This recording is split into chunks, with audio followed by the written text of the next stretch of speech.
Hello, this is Andrea with the Boys of Black Mountain, and I am going to talk to you guys about game schooling.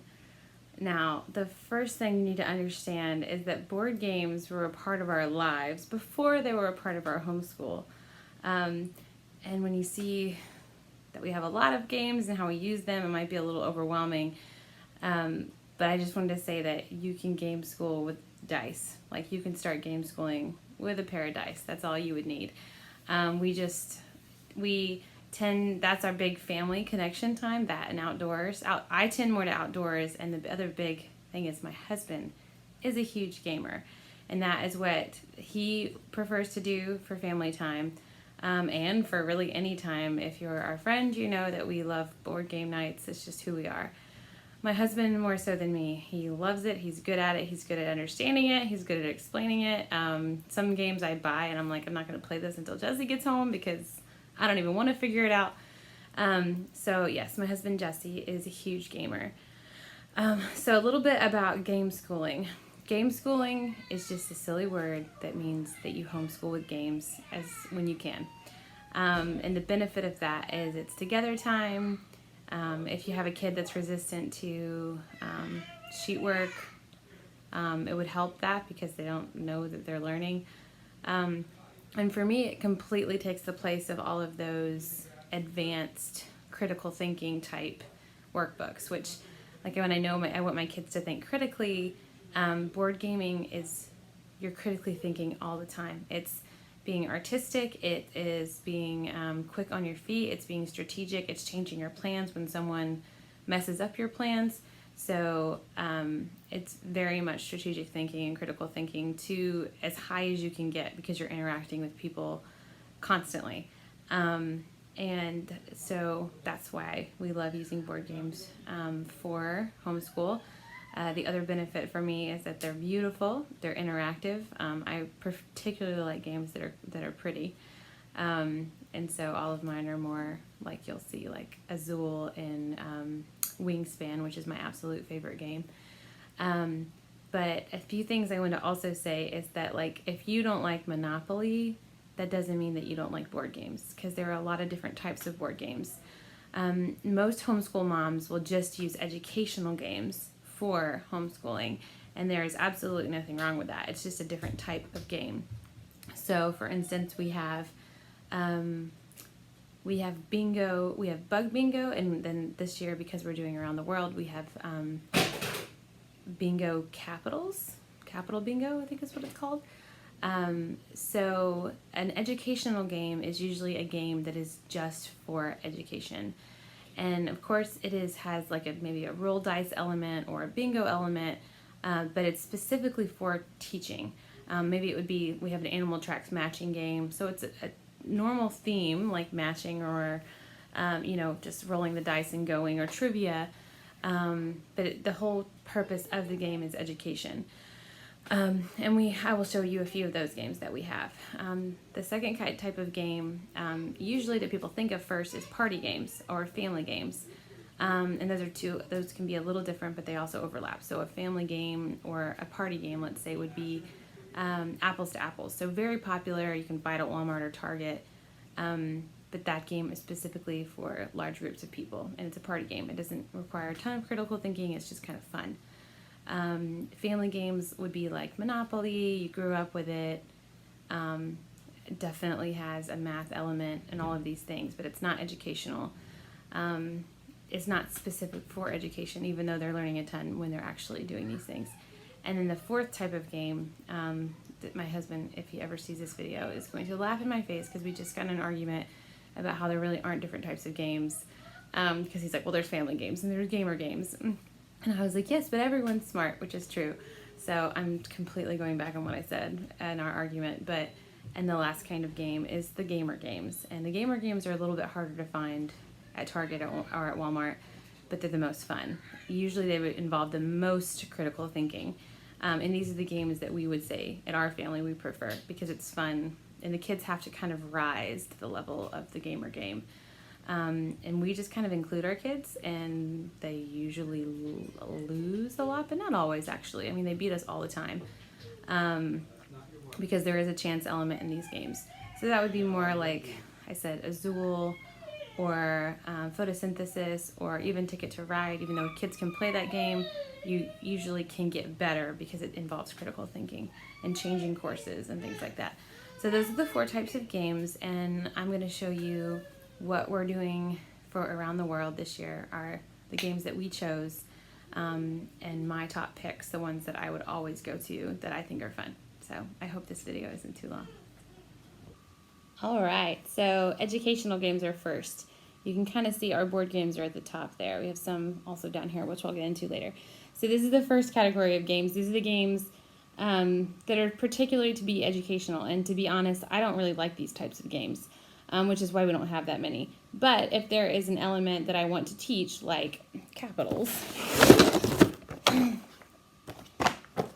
Capitals. Okay, it's your normal bingo type situation. It's just with capitals, so there's no new element to it. It's just to help the kids remember their capitals. So it's better than flashcards. So we have this one, and we got all these from thrift stores this summer. So I don't know where you would buy it. I hope Amazon. Probably you could. This is just a card game, a geography card game that I think also was given to us free. I did buy this one on Amazon, and I technically actually didn't think it was that great. Wonders of the World. They have a whole series. I'm not saying they're bad. I was like, huh. It's also a card game, but what I intend to do with these is we have headbands, which I'll do later when I do the kid games, and we're just going to put these inside the headbands and try to guess each other's wonder or whatever based on the one we have. All of these, again, are geography learning games. This was also from the thrift store, Passport to Culture. We just played this last week, and it's basically trivia, but there is like, it's trivia, but it's fun, and you're trying to answer questions, but it's ABC, so it's easier for children because you're just more likely to get it right when there's only 3 options, and they did pretty good with it. Like I think I won, which was kind of amazing because my husband knows so much more about geography than me. But it was good. And then our other geography game is this one. Again, from a thrift store on assignment. And this one's where you're trying to guess the picture. And it's all about guessing what picture it is, and you get hints. And then if you get enough cards in I'll open this one up. If you get enough cards in your passport, then you win. It comes with a great world map from the 80s. So like Yugoslavia is still on there, which is kind of funny. But what we're going to do, because it's divided into continents, you can play it. It's meant to play all together. We are literally going to do it continent by continent because, and then so if we get the same answers, it's kind of more like review instead of just trivia. So you get the picture, and then you try to guess what that picture is, and you get hints based on it, and so you keep putting your peg around the board trying to figure it out. So those are our geography learning games, and for educational games, especially these 2 are really fun. And like I said, I don't prefer educational games as to other games, but since we're talking about game schooling, I thought I would talk. Of course, you can play Scrabble. I like woodworking, so I made a big Scrabble set, basically like yard Scrabble. Just because I love Scrabble. We help each other because we're all going to be in phonics, basically, because I have kids from 9 to 3, so we're going to be learning to read for the next 7 years. So we love Scrabble, but we love making it bigger so the littler kids can play, even if they're just stacking the blocks on top of each other.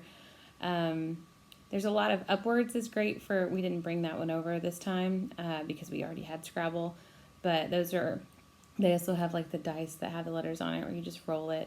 We love Speed Scrabble. Speed Scrabble is just a card game with letters on it. Anything with letters. So you can go to an educational store, or there's tons of board games that just have phonics as a part of it. We like the game Quicks as well. It comes with these cards. We laminated them so we don't have to keep using them. But it's multiplying and adding, and they actually, I don't know how this works, but they're better at games that include multiplication, whereas my son Xander, he would never do a multiplication sheet ever. We play this game all the time and he loves it. So, and sometimes I don't understand how he knows how to multiply because we never taught him. Because he's again he's in first grade. So that happens all the time, and that's just the wonder of kids learning on their own. So I'm trying to think if there's anything else. Oh, MathFlux is a great game. It's a card game. But pretty much any game is going to incorporate math, like almost any game. So those are the educational games, and I will do kid games in a second. All right, here are our kid games. So this is kids group together games. That's also a thing. We divide those in our house. So we have games they play together, and then the games they play by themselves are in their quiet boxes, which is different. So Lube and Louie, if you don't have it, and you have boys get it, they absolutely love this game. Bounce Off is where you're trying to bounce balls into a grid pattern. They love that. Candyland, and this is Chutes and Ladders, the same basic game. Y'all have heard that one. Headbands. You can make this educational, like I said, just by putting different things on the cards. Like you could be Abraham Lincoln or whatever. You can use Post-it notes even, and then you have to try to figure out who the person is. But usually you need readers for that game unless you draw a picture. 4 in a row, everyone knows, Connect 4. Code Breakers is a very difficult, it's kidsy, but it's very hard. So Code Breakers is where you have a pattern, and then the person tries to guess the pattern, and you tell them either 1's wrong or 2's wrong. You have 2 right colors, 3 right spaces, and it's actually quite challenging. And then Gravity Maze is actually individual, but right now, since it's new, they like to play it together. And then here we have our card games, and this is the first year we've had them out because we just want them to play more with each other. Before we had them in a cabinet, and they weren't going to it as much, so it's kind of like laying a creative trap by putting it out here. Kids Sequence, they can play together. Minecraft card game, all the card games. This is Happy Heart Kids, which they actually love. It has a situation that you read, and then you roll the dice, or actually in this one you have tokens, and you have to use the tokens. So it'll be like your boat is sinking, and you have an umbrella, a rope, and a fish. How do you survive? They love that game. It's adorable. And then Uno, of course. Disney's Seen It. That's where you have to find the thing on your card. There's a few different kinds of Seen It games that I've seen around, and they're just fun kid games. I think that's pretty much it for in their Battleship. So these are games you're probably familiar with, but I just wanted to say we do incorporate them, especially in their free time, more so than in their school time. So I wanted to also briefly mention individual or solitary kid games. These are their quiet boxes. So we have Play-Doh, Moon, Sand, Magnets, Sensory Play. This is more the little kid. Dry Erase, Geoboard, Play Toys, which right now is Animals because we're doing geography, and Puzzles. And in the puzzles, we have, like, this game is great. It's like more of like a thinking game where a spatial thinking game that they play on their own. Canoodle is also the same, so a lot of these are going to be, and then we have whatever that time where you have the numbers. It's a Japanese game. I'm totally not remembering what that's called. People play it usually on paper. Anyways, they have 1 through 10, and you have to figure it out. Again, just an individual game. So we have those for their quiet times. Hey friends, I had to cut off this video and start part 2 of game schooling because my video was too long to upload to YouTube. So I'm stopping this video, and part 2 will be posted separately. Thanks, bye.